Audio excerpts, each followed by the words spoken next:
And today is my favorite topic. I think I say that all the time. Like we have a lot of great topics. So we've been honing down like our weekly topics for like years now. And this one is on laziness. I was just talking to another prospect this morning about how lazy we are, and how when you use our tool, you can see the laziness of Skip and Adam. We're like, I really don't want to do this another time. So I'm going to create a feature that makes it so this is easier. Yep. and we've been talking about like how independent vendors tend to be more deliberate about our processes because we have less money to spend. When you have like $10 million to spend on whatever you want, you can just start throwing money at features, not even thinking about what you're doing. Like, what can I do next? But when it's your own money, when it's coming out of your own profits, you start really deliberately thinking about what is it that's going to make my life easier? Yep. How can I do this better? And so you can really tell a difference between independent software features versus subsidiary features, I'm going to call it, conglomerate features. Yeah. Where it's just like everything in the kitchen sink, but it's kind of like, why does this feature exist? Yeah. So, exactly. You don't have to like be everything to do things well. And that's what kind of the topic of today is sometimes MSPs try to do everything and cast such a wide net, and they try to talk about everything all at once, and it really hurts them. You're working too hard, people. You need to back off a little bit and be lazier with your clients. There we go. That's a really good one. Well, and there's a really interesting in your little lead in there. There's a really interesting tie-in for us specifically between that laziness element, and you can also read efficiencies there. But anyway, that laziness element and what it does, and that tie-in is the why. Why do we want to do this? And we're not, because we don't have unlimited funds for software development. For every dollar we spend, we are really focused on what are we going to be able to actually do, rather than creating a whole bunch of features that seem really cool. And I think as you approach, things you're doing with your clients, you kind of need to have that asset. Hey, I only have so much time, and maybe you want to spend less time, kind of working with some of your clients. Not that you're being lazy, but maybe you need to be lazy, right? Maybe, you're doing too much. And if you dive into that, why am I having this engagement? Why am I doing this again? And perhaps again, maybe that step back will give you the focus to really get in on what we need to do. How can I be lazier in this situation? Because it's not really working out. And if I approach this with a real why perspective, it can uncover some interesting perspectives. Yeah, and being lazy is usually frowned upon in this field. Like you're like, oh, such a lazy engineer, or blah, blah. Laziness is one of the three great virtues, people. Laziness allows you to do things so well that you don't have to do them again. Laziness gets you to streamline your processes. Laziness gets you to work hard for short periods of time so that you can take naps later. That is the value of laziness. And we should have an event, and we have like different pockets on the virtue of laziness. You can't be lazy about the wrong things, though. So, and we talk to people like, oh, I need to talk more about my licensing. I need to talk more to my clients, more about our features and what we're doing. And we hear that phrase a lot. And, not singling out anybody here. Like I hear that phrase, I need to talk to my clients more about what we're doing on tickets. I hear that phrase at least once a week. And my answer is always, no, you need to ask them more questions about what you can do to augment their business. And it seems like such a cop-out answer. And the reason why you're constantly coached on talking about laziness and assets and talking about your tickets and your different features that you're doing for your clients is because that sells other people's products. That sells more pen tests. That sells more antivirus licenses. That sells more Microsoft licenses. You're working really hard to make other people rich for like 3% margins, people. Yeah. This is itty bitty, but I'll make it up on bulk. Like, okay, fine, do that. In the meantime, if you look at successful MSPs that are doing things really well, they're spending more time asking their clients, okay, how are things going? Mm-hmm. I want you to teach me about your business model. I'm going to sit back and I'm going to take notes like I'm in a classroom. And I'm going to find solutions for you that are going to make you more profitable. I guarantee you, I can know nothing about you and your clients. I'll challenge anybody out there who listens to this podcast, or this isn't the podcast. This is the weekly update. I will bet I can fly to any of your big clients, sit there knowing nothing about your MSP or their company. And I bet you I can walk out with them going, wow, that was a great experience. I want to do more business. Mm-hmm. And it's not because I'm highly technical. My technology, like I can barely figure out how to install a freaking hard drive these days. What is this M2 stuff? Like I am disconnected. Like the other day I had somebody text me and ask me, hey, how do I show active ports in a VLAN on a switch? And I'm like, Yeah. like the best I can tell them is show config. And I've never felt more disappointed in myself. Anyways, the point is I can walk in and do these. And why can I say this? Why can I brag about this? Because it's what I do. It's what I've done. And I've spent a lot of time doing this. And I've done it very well with very poor clients. Private schools is how I made my money, guys. No. And these are people that would not give you the time of day as an MSP. Mm-hmm. And it's because I sat and I cared for them. I was lazy. I was unwilling to work any tickets. I was unwilling to take admin credentials and solve the problems. Could I at that time? Back in 2017, yeah, I could solve 90% of their time with my technical skill. Yeah. Had I done that, I'd have made okay money, but it would not have augmented the way it did. I was lazy and said, no, I'm going to hand all this work off to MSPs that I am generating right now. Mm-hmm. And then I'm going to teach the MSP how to replace me because I don't want to do this. And because of that, I am where I am today. Skip is where he is today. You got to be lazy and figure out what is it that you actually want to do? What actually do your clients want to do? And just shut up for a little bit and let them tell you. Mm-hmm. And you know what is it your clients want to do? They don't want to talk about tickets, right? It may seem like they want to talk about the tickets, but what's really driving that is the problem they're having, and the problem is with their business. So yes, we are going to deal with tickets. I mean, that's kind of an inevitability, but you know, if you get on those conversations and you can drive down to the source, why is it that this team is having challenges with, you know, new software installs or updates or something, right? And really get to the source. And it's not just root cause analysis, right? It is, what does it mean to the client? So I've used this example so many times, but it fits in so many ways too. I was working with two very large banks at one point, and they're undergoing at near the same time the same industry standard FFIEC regulatory audit.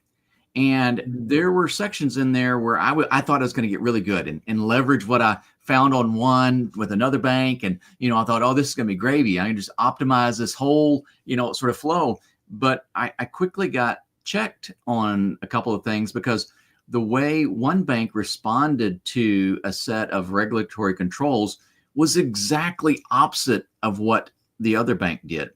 And it all came down to why. Why would they do that? One bank was really pushing the digital, you know, transformation sort of deal, you know, mobile banking. And the other one, you know, it's not quite a joke, but you go into their offices late in the afternoon, you're going to stand behind somebody wearing overalls with stinky stuff on his boots, right? And two totally different markets. And the reason that they made those regulatory decisions and how they followed those, the reason was who they were dealing with.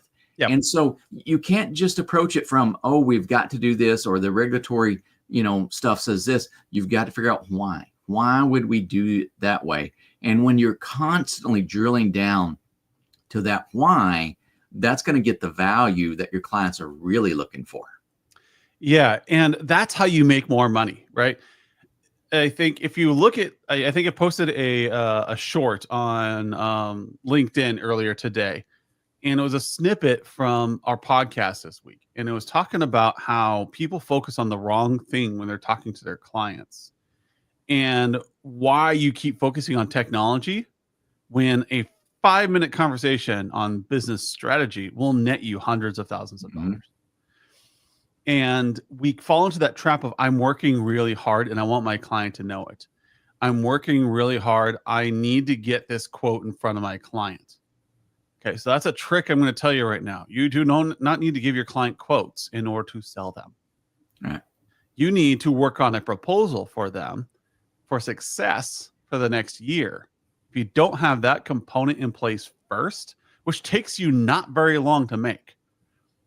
Let's say you're not using our software. You have no automated proposals that are coming out of any system. Right. You just walk in there and say, what did we do last year? Add 10%. No, you walk in there and you say, hey, can you tell me about 2025? Just give me a 5-minute elevator of what you're going to do in 2025, and let the client talk to you for a minute and write down the highlights, right? What are their big notes next year? Now, ask probing questions. Tell me more about your active listening skills. You should have had a class in that by now in your life. Do your active listening skills and write that out. What are their responses? Why are they doing this? Where are they going with it? And then you're going to start, in your engineer brain, start filling in these holes. You're like, oh, why don't we just do it like this then? Oh, you're having a hard time selling and you want to have a better time? Okay, here's a technological solution that's going to help you sell more hot dogs. Here's a technological solution that's going to help your salespeople get contracts processed faster. You're going to come up with solutions, but they're doing 90% of the work. You want to be seen as a hard worker, and you are a hard worker. We all know you're hardworking MSPs. But if you can get into a regular habit of asking your client these questions, like once a quarter on even a phone call, or once a year on a phone call, or in front of them, or over a beer, or over coffee every year, or over a lunch give them a steak dinner once a year. Yeah. And asking these questions, your profit is going to go through the roof. It's getting on a regular basis. They know they're going to have the meeting with Skip every November. You guys are going to go out for steak at the local steakhouse, and you're going to talk through what's going to happen the next year. Yeah. Client will love it, and you'll love it, and it becomes this routine every year. Like last week, I went and I sat down with my bank. We don't do or discuss it really much there. It's just a touch point once a year where he asks me about how's business going. Do we need to loan any more money? Do we need to refinance anything? Then he asked me questions about, like, what are our big initiatives in 2025? And that's a great discussion with my bank. I'm not there to ask for anything. He's not there to give anything. We're just trying to get on the same page. So if he sees an opportunity to help us, he can. Yep. And it's a great time. You should be doing that with your clients. Get on that cadence so you can ask those questions. Be curious. Well, let me tie back to your quoting statement that you made earlier. And that is something I hear a lot. I have experienced personally, and I continue to see in MSPs all the time. Quoting is a lot of work. You're working hard to put those quotes together and get them out. And so here's the laziness deal on that. All right. Quit writing so many quotes. All right. You need to cut your quota by some drastic number. All right.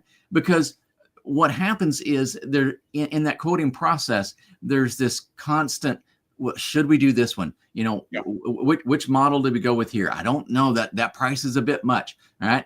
And then not only is there that quote, but then there's all the iterations that come afterwards. Oh, we got to push back. That was too much, or we missed something there. And it's just a laborious cycle that goes on and on. And there's such a huge percentage of those quotes that don't pay you anything. And so they're really they're not even loss leaders, right? They're really just a drain on your resources. So why are those quotes not working out so well?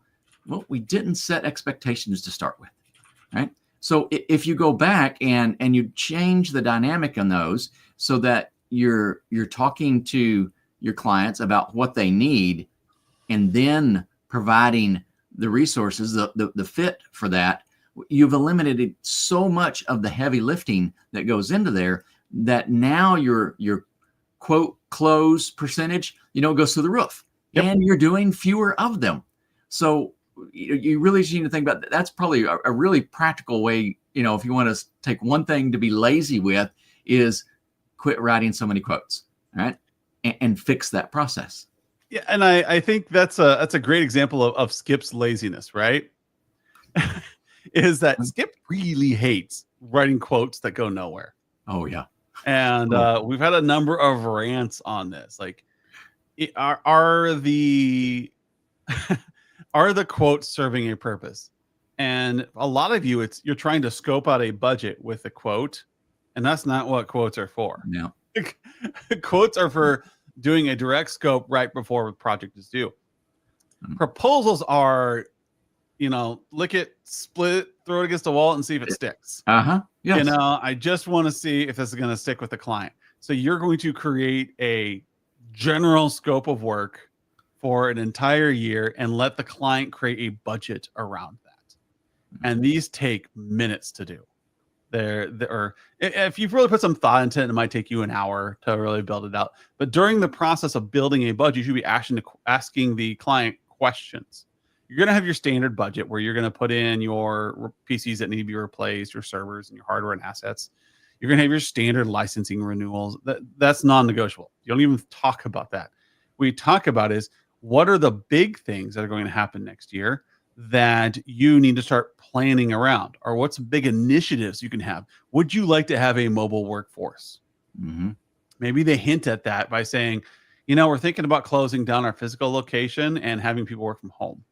And said, well, there's some things we need to do before that becomes a very viable option for you. Or maybe they say, we want to open up a second office in a town 60 miles away. Okay, there are some things we need to do to establish the WAN before we do that. I will scope that out for you. Mm-hmm. These are the conversations you have during a planning session, and I would hope you do this in October. But everybody ends up waiting for the next year. You're mid-2025. Your client already has their budget in place. And then you're walking in there with a quote, hoping that it falls in scope. That's the hard way to do things. Mm-hmm. You just put a lot of work into something that you could have scoped out 6 months ago. Then when you walk in with that quote, you're just going to throw it at them, and they're going to be like, yep, that's under budget. We're good. Yep, that's exactly. They get to be lazy too. Yes, absolutely. Yeah, because it's already established. Yeah, they already asked their CFO, hey, I've got a $300,000 budget scoped out for IT next year. The CFO is going to go, okay, that's within 6% margin of last year. I have no issues with this. Approved. Mm-hmm. They may look at a couple line items, ask some questions, but because you did a proposal the year before, a budget proposal, then you were able to scope that out. And then next year, you already know you're ready to go. Mm-hmm. No penny pinching, no need to do anything special. You're already done. Yeah. Laziness for the win, because if you allow your client to be more lazy, I guarantee you more sales. Yes. Yeah. And so the value of laziness benefits both sides of the coin here, people. So this desire of Skip not to write quotes makes money. Yeah. Well, on that quoting deal, let me kind of sort of wrap things up. Let me put out a disturbing thought here, or for some people, it may be a bit of a troubling thought. Have you recently spent significant amount of money and time, and perhaps even hired more resources so that you could write more quotes? And if you've done that, or maybe you're planning on doing that, what if you instead developed a way to write less quotes and make more money writing fewer quotes? Yeah. And I think that, so that's an example we kind of talked about, but I think there's probably a lot of things in our business. If we look at that and go, all right, this is a problem, this is a pain point, I'm going to ramp up, the water hose ain't working. I'm going to get the fire hose. Right. And we're just escalating up and up and up. But, sometimes you just need to look at that and go, well, why don't I just turn off the source of the fuel? If my barbecue, pit's on fire, rather than throwing a bunch of stuff on it, why don't I just go turn the propane tank off? If you're one of those propane guys, not judging. But there's a couple of different ways you can look at that. And I think too many times, especially with your comments, Adam, about so much of the marketing and the software that's out there, there are great tools. I mean, I'm definitely, me being a techie guy, I appreciate the tools, but we get into a false sense of, hey, this is going to solve your pain point sometimes, when why don't we look at it and go, why don't we just not have that pain at all? Yeah. All right. Why don't we put Band-Aids on? Let's not reduce it. Let's just make it go away altogether. Yeah. And just think it through, people. Like, just give it some thought. That's all I'm asking you to do. And that's all Skip is asking you to do here, is make your pain go away. And you might find that you're going to end up in a better place. If you make your pain move into a purpose, like, oh my gosh, if I'm tired of this, the client's probably tired of this too. Mm-hmm. I really don't like going up and looking up all the licensing every week or every month. You know what? Have you asked yourself, does the client care? Or are they just asking because they just need to fill time? Right. Is everybody is this kind of like everybody's feeding each other the same problem? Yes. And, yes. I didn't know you hated that too. I just thought this was standard expectations that we went over licensing. And, yes. If your client is caring about licensing, they don't know what else you could be talking about. Yep. They don't know the extent of, oh my gosh, you can help us solve these problems. Why have we been talking about licensing this entire time? Mm-hmm. And that becomes a win, because now you're like, we're talking about things that matter. And the client isn't asking about licensing anymore. They aren't asking about ticketing anymore. They're asking, how can you help us get SharePoint in place so we can stop with all of our document sprawl? Yeah. I did not know you could do that. I did not know that was included in our current subscription. Mm-hmm. I didn't know that it was that easy to use a thing called OneDrive. Mm-hmm. I thought we had to pay a bunch of money for that. Like, no, you just pay for us to build it for you. And then from then on, you're going to have organized document management. Oh, I did not know. That's been a pain for us for years. Why haven't we been discussing this? Because you've been discussing licensing and you've been discussing tickets. Yes. I've walked into these places where they were talking about printers and functionality there, and they had 2 access points for 200 students.